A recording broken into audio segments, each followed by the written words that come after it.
For the last 9 years. We are here to celebrate the rebirth of Namungalwe Chiefdom. Namungalwe will part of Busoga, Namungalwe will part of Busoga government. Busoga can be without Kalio, but Kalio can't be without the rest of Busoga.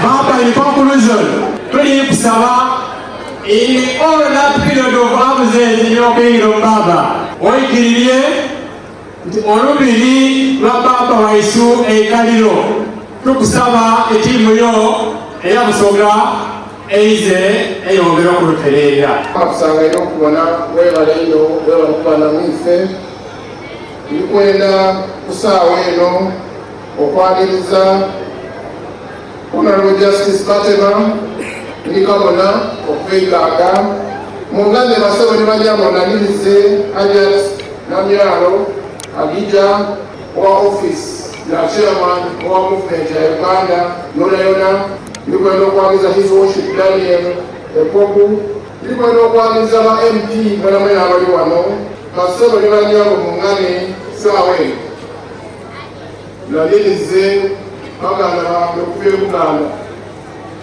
ndikwenda okwaniriza Oweekitiibwa Noah Kiyemba Minisita Olukiiko and Protocol Office Sebo nsanyusa okukulaba ndikwenda okwaniriza Oweekitiibwa Miss Kakomo n'awalala naawo ndikwenda okwaniriza abalangira n'abambedda abafiira e Buganda disiti ya Nteruwa abana mundeetere disiti y'abalangira n'abambedda abafiira e Buganda aye bankaliwo enaawo ndikwenda okusaba tiimu eviire e Buganda n'abakyalazinga gana olamuse ku baganda mu abakulembeirwa Oweekitiibwa Walugende tusaba tukwataganire wamu twetwatandika dda okuleeta enkulaakulana mu Busoga era nsaba Mukama waffe okkirize twongerere ddala okweyambagana nga twejja mu bwavu.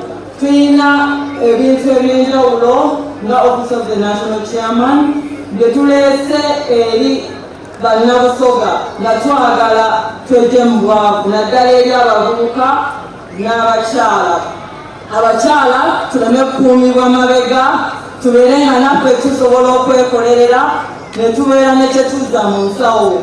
Tugenda kutambula district by district okulaba nti nno tulibatuusaako era tusaba owangale Mukama waffe era tukuyozaayoza okubeera nti wafunye omuzaana agenda okukuuma olubeerera nga twegattira wamu ne gavumenti yaffe tukusaba Mukama waffe okkirize tukusiime nga Office of the National Chairman era okkirize taata tukwataganire omu naffe.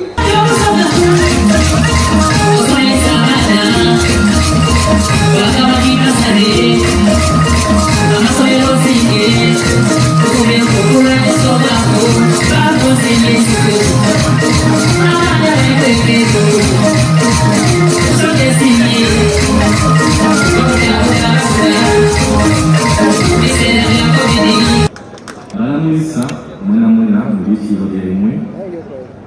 yaguza amatiikira ag'omukuzi ogw'omwenda era mwebale ino era mulungi muti ntwala omukisa guno okwebaza gavumenti eyawagati balangira n'abambeeta abakulu ab'ebika abakulembeze ab'amadiini MPs abali wano olwaleero district leadership abataka na buli muntu mu kitiibwa kye olw'emirimu egy'endawulo gimuyigye bamukolera obwa Kyabazinga Busoga. Omulamwa ogw'omwaka guno tutayira essira mu kuganulwa mu butonde obw'ensi nga tubita mu kusimba emiti egy'ebibala n'egy'ebiragala. N'olwekyo bakubiriza mu ngeri mu amaanyi okusimba emiti egy'endawulo mu bifo by'emwangaalira nga ku masomero, mu makanisa, amalwaliro, ku masaza, mu magombolola ne mu maka gaife. Ekyo kijja kutusobozesa kukuuma obutonde bwaife. Ensambo n'endala bakubiriza okwongeramu okulima emmere kimuteemu amaanyi musobole okutunda emmere eno yemunaaba mulimye tusobole okufuna empiiya erinatusobozesa kwetusaaku ebyetaago amaka gaife. Eri abavubuka bakubiriza okwetaba mu bintu ebibazimba nga ebyobusuuzi, kusoma, kulima n'okuvumbula talents yaimwe awo nitusobole kutuusa Busoga mu buntonje kubanga omulembe guno oguliwo muli bangi eno. Abannakigulu omanyikiibwa ng'abantu ab'obuvunaanyizibwa ab'emirembe ate era okolera walala. Ekiri wano olwaleero ndowooza muli kukibona. Bakubiriza mwongere okuba ekitole tusobole kutuusa Busoga mu buntonje. Eri bamusaayi muto n'abandi okutwaliza awalala mwebale kwenda n'okuwagira ebyobuwangwa n'ebyenono era kutuyamba kuwangaza empisa n'obulombolombo bwaife bw'ekisoga. Obwa Kyabazinga bwa Busoga tibutunda ttaka. Ekyo nekatokere olwatu olwaleero. Era obwa Kyabazinga bwa Busoga bulizinga ettaka. Era nga kuliizi zedakagabibwa kuziraku individio oba kuziraku liizi ya muntu yena yena okutoolaku ebitongole ebikulaakulanya obwa Kyabazinga. Ntwala omukisa guno okubategeeza nti yena yena aliyo era ebintu byonna byankulaakulana oli wayigenga okwira mu bwa Kyabazinga bw'aba waliizezi ku mataka gano kubanga tulina okubona Busoga eri kutambula naye nga bino bitukoba tuli kwogera ku bintu birabira bantu birimu ng'amakolero n'ebindi. Alina obuyinza okugaba liizi mu bwa Kyabazinga nze nzenka kuba nkiikirira Busoga yonna yonna.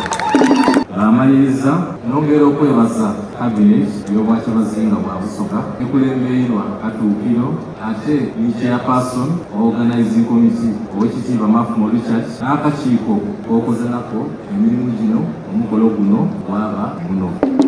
Endeze engendo ennungi era kibumba abalezi abayizeeyo bwera Busoga okuyisanya n'amaanyi.